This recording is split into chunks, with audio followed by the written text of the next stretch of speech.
প্রথমে তো পাকিস্তানকে শিক্ষা দেওয়া হলো, তারপর আজারবাইজানকে দেওয়া হলো জবাব, এমন একটি জবাব যা তারা কোনোদিনও ভুলবে না। এরপর তুরস্ককে সরাসরি বয়কট করে ভারত দেখিয়ে দিল যে নতুন ভারত এখন আর কারোর চাপের সামনে মাথা নত করে না। আর এখন ভারতের লক্ষ্য একদম ক্লিয়ার, সেটি হলো বাংলাদেশ। হ্যাঁ, ঠিকই শুনেছেন, এবারের ভারতের পররাষ্ট্রনীতি এমন কঠোর, স্পষ্ট ও বাস্তববাদী রূপে প্রকাশ পাচ্ছে যা আগে কখনো দেখা যায়নি। যে ভারত বহু দশক ধরে পড়শির সঙ্গে শান্তি ও সহযোগিতার নীতি মেনে চলেছে, সেই ভারত আজ বলছে যে ধৈর্যের সমস্ত সীমা পেরিয়ে গেছে। এখন ভারতের অবস্থান একদম স্পষ্ট, যে দেশ ভারতের সীমান্ত নিরাপত্তা বা মর্যাদার সঙ্গে খেলা করবে তাকে তৎক্ষণাৎ জবাব দেওয়া হবে। তুরস্ককে ধাক্কা দেওয়ার পর ভারত এবার তার পুরো নজর ঘুরিয়ে দিয়েছে বাংলাদেশের দিকে, আর সেখানে শুরু হয়েছে কঠোর সিদ্ধান্তের ধারা। এটা কোনো সাধারণ প্রতিক্রিয়া নয়, বরং 4টি বড় কূটনৈতিক ও অর্থনৈতিক পদক্ষেপ একসঙ্গে নেওয়া হয়েছে, যা বাংলাদেশ সরকারকে একদম নাড়িয়ে দিয়েছে। এর মধ্যে সবচেয়ে চমকপ্রদ পদক্ষেপটি হলো উত্তর পূর্ব সীমান্ত সম্পূর্ণভাবে সিল করে দেওয়া। এটা কোনো অস্থায়ী ব্যবস্থা নয়, বরং স্থায়ী কৌশলগত পদক্ষেপ। এখন শুধু মানুষ আসা যাওয়া বন্ধ নয়, বরং বাংলাদেশের সঙ্গে সব ধরনের সীমান্ত বাণিজ্য বন্ধ করে দেওয়া হয়েছে। এই সিদ্ধান্ত বাংলাদেশের অর্থনীতি ও বাণিজ্যে এক বিশাল ধাক্কা হিসেবে দেখা দিচ্ছে। এই কঠোর সিদ্ধান্তের প্রভাব সরাসরি পড়েছে ভারতের 5টি গুরুত্বপূর্ণ রাজ্যে, আসাম, মেঘালয়, ত্রিপুরা, মিজোরাম এবং উত্তরবঙ্গে। যখন ভারত এই বড় এবং সাহসী পদক্ষেপটি নিল, ঠিক তখনই ইউনাইটেড নেশনস ভারতকে লক্ষ্য করে এক তদন্ত শুরু করেছিল।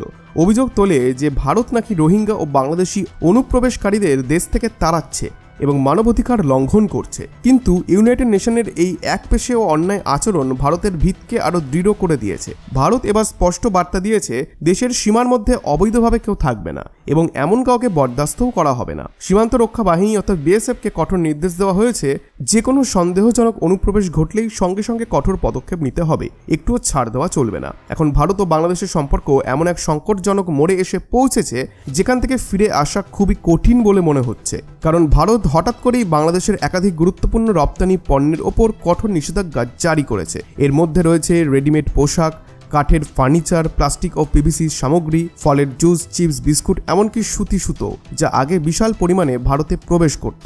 এই বাণিজ্য প্রতি বছর প্রায় 100 কোটি টাকার ছিল, যা দুই দেশের অর্থনীতির জন্য উপকারী ছিল। কিন্তু এখন সেই প্রবাহ প্রায় সম্পূর্ণ বন্ধ, আর তাতে বাংলাদেশ একেবারে বিপাকে পড়েছে।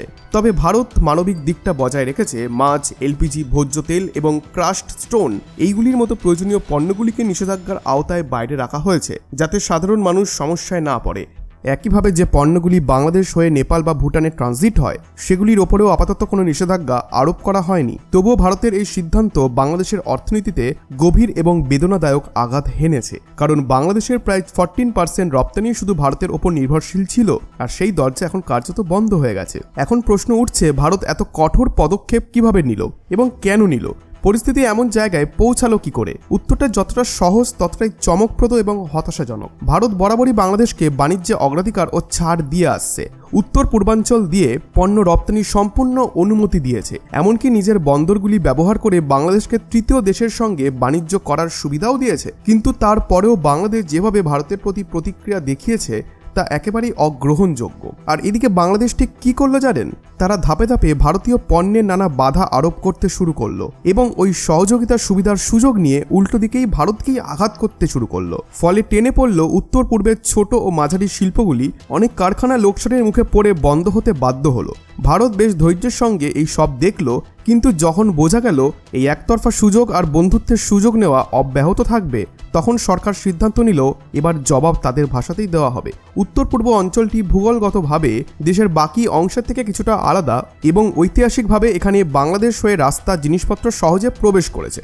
ফলে সেখানে সস্তা বাঙালি পণ্যগুলি বাজারে আধিক্য কায়েম করে রাখত, আর ভারতীয় পণ্য আটকে যেত। এই এক পাশের ও অন্যায় বাণিজ্য ব্যবস্থা ভারতের পক্ষে গ্রহণযোগ্য ছিল না, আর সেটাই এখন বদলানো হবে চূড়ান্তভাবে। কিন্তু পরিস্থিতি তখন আরও গুরুতর রূপ নেয় যখন বাংলাদেশের অস্থায়ী সরকারের উপদেষ্টা মোহাম্মদ ইউনুস বেইজিংয়ে এক বিতর্কিত বক্তব্য দিয়ে বললেন, উত্তর পূর্ব ভারত হলো ল্যান্ডলকড এলাকা এবং তার একমাত্র রাস্তা বাংলাদেশ দিয়েই যাবে। তিনি আরও জানালেন, বাংলাদেশ চীনের অর্থনীতির গেটওয়ে হতে চায়। এই ধরনের উন্মুক্ত রাজনৈতিক কৌশলগত সুরে ভারত খুবই চিন্তিত হয়, কারণ এর মানে স্পষ্ট, বাংলাদেশ আর চীনের ঐক্য হয়ে ভারতকে কৌশলগতভাবে চাপে ফেলতে চাইছে। আর ভারত এই বক্তব্যকে হালকাভাবে নেয়নি। কেবল বক্তৃতায় জবাব দেওয়া যথেষ্ট নয়, মাঠের শক্তি দেখাতেই হবে।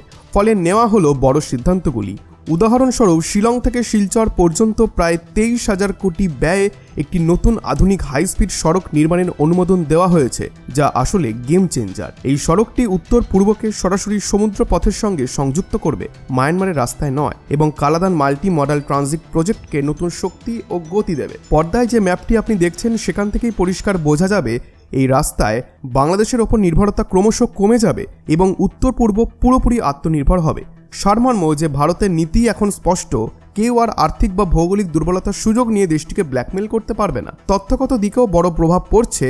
প্রতি বছর প্রায় 700 মিলিয়ন মূল্যের রেডিমেড কাপড় বাংলাদেশ থেকে আসত, কিন্তু এখন ভারত নির্ধারণ করেছে এই পণ্যগুলি শুধু সমুদ্রপথ যেমন কলকাতা, নবসিঞ্চা ইত্যাদি হয়ে এসেছে, ল্যান্ড রুট থেকে মোটেই নয়। এর ফলে উত্তর পূর্বের স্থানীয় শিল্পগুলিকে সরাসরি বিশাল সুবিধা মিলবে, দেশীয় উৎপাদন ঝটপট বাড়বে এবং স্থানীয় হাট বাজারে পুনরুজ্জীবন ঘটবে। স্পষ্টতই এই কড়া পদক্ষেপগুলি বাংলাদেশের ওপর অর্থনৈতিক চাপ বাড়াবে, কারণ তাদের রপ্তানির 1/4 রেডিমেড গার্মেন্টসের ওপর নির্ভর করছিল, আর ভারত ছিল সেই বাজারের অন্যতম বড় ক্রেতা।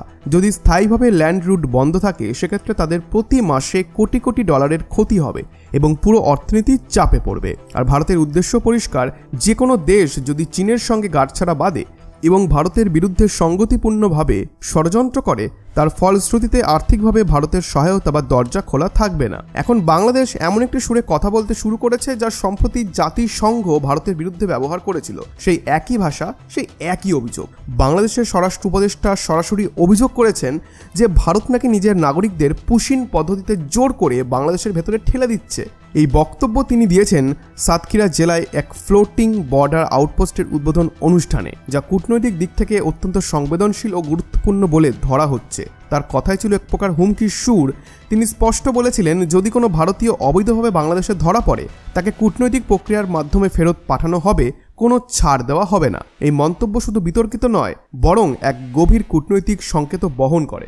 কারণ পুশিন মানে হলো কোনো ব্যক্তিকে তার অনুমতি ছাড়াই জোরপূর্বক অন্য দেশে ঠেলে দেওয়া, যা ইন্টারন্যাশনাল লতে একটি বড় অপরাধ হিসেবে দেখা হয়। এটা প্রথমবার নয় যে বাংলাদেশ এমন অভিযোগ তুলেছে, অতীতেও তারা একাধিকবার এমন দাবি করেছে, কিন্তু এইবারের সময়টা একদম আলাদা, কারণ ভারত ইতিমধ্যেই অবৈধ অনুপ্রবেশকারীদের বিরুদ্ধে কঠোর অবস্থান নিয়েছে।